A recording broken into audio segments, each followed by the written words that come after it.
By election వచ్చే అవకాశం ఉండొచ్చు. బట్ నా ఉద్దేశం మరి ఆయన ఎందుకంటే ఎమ్మెల్యే అన్న వాళ్ళు ఎవరైనా కూడా శాసనసభ సమావేశాలని బహిష్కరిస్తే వారు నిజంగా కూడా ఆ పదవికి అర్హత లేనట్టుగానే భావించాలి. శాసనసభ సమావేశాలకి రాకుండా మరి అందరిని ద్రాక్ష కోసం ఆరాటపడటం సమంజసం కాదు.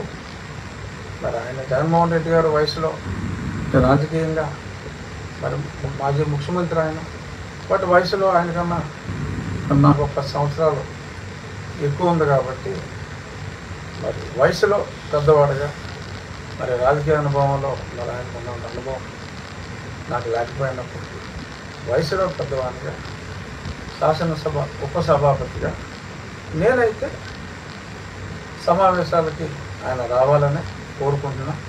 మొన్ననే గౌరవ ముఖ్యమంత్రి గారు కూడా సిద్ధమా సమావేశాలకి అని చెప్పి, ఎందుకంటే ఎక్కడికి వెళ్ళినా ఇదివరకు సిద్ధం అని చెప్పి పోస్టర్లు ఉండేవి.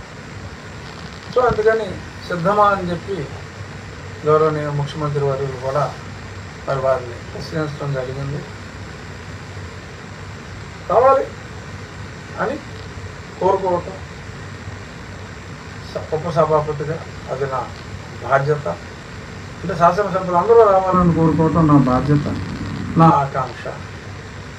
బట్ మరి వస్తారా రారా అన్నది ఆయనకు, వారి శాసనసభ్యులకు అంటే వారి నిర్ణయం. మనం ఏం చేయగలం? వారు బై ఎలక్షన్ కోరుకొని మరి ఎందుకు ప్రజలు ఓటేయాలి? ఒకవేళ బై ఎలక్షన్ వచ్చింది, 11 మందికి బై ఎలక్షన్ వచ్చింది, ఓకే, ఫర్ సపోజ్ నెగ్గేశారు అనుకున్నాం, ఏమవుద్ది?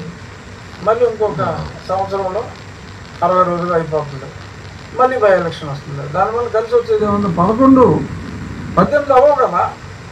మీరు 11 స్థానాల్లో పోటీ చేస్తే పోనీ మీరు ఇదివరకు 175 అన్నట్టు 11కి 11 వచ్చేసినాయి అనుకోండి, ఏమవుతుంది?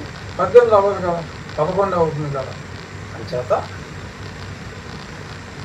రావాలని ప్రచారం జరుగుతుంది సార్. ఎంతవరకు నేను నిన్న పేపర్లో చూశాను. జగన్మోహన్ రెడ్డి గారు ఇంకా ఆయన చంటి పిల్లడు చందమామ కోసం మారం చేసినట్టు, చందమామ వస్తుందా? రాదు కదా.